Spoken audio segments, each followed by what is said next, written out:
घरेलू टोटके।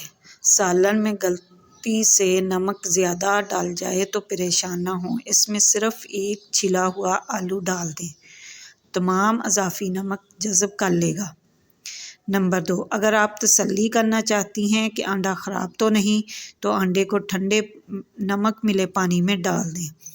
तनने लगे तो समझ जाएं कि अंडा ख़राब है, अगर डूब जाए तो समझ लें अंडा ठीक है।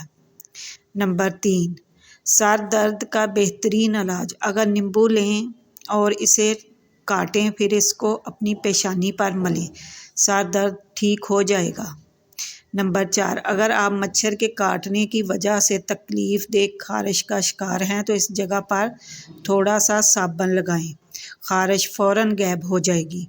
नंबर 5, अगर आपके घर में चींटियाँ और काकरोच बहुत ज़्यादा हैं तो इनसे छुटकारा हासिल करने का आसान तरीका ये है कि फ़र्श पर चाक से लकीरें लगा दें, फिर देखें क्या होता है।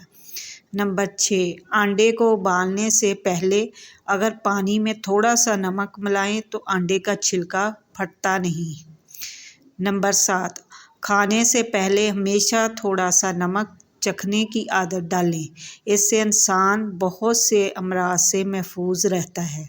नंबर 8, अगर आपका लोहे का फर्नीचर जंग आलूद हो गया है तो तारबीन के तेल को कपड़े पर लगाकर इसे साफ़ कर लें। नंबर 9, लेदर के फर्नीचर पर स्याही के सख्त धब्बे लग जाएं तो नेल पॉलिश रिमूवर से साफ़ किए जा सकते हैं। नंबर 10, अगर आपका चांदी का जेवर काला हो गया हो तो इस पर टूथपेस्ट लगाकर अच्छी तरह मलें। नंबर 11, अगर लीमू का ज़्यादा रस हासिल करना चाहते हैं तो इसे ओवन में हल्का सा गर्म कर लें या फिर गर्म पानी में कुछ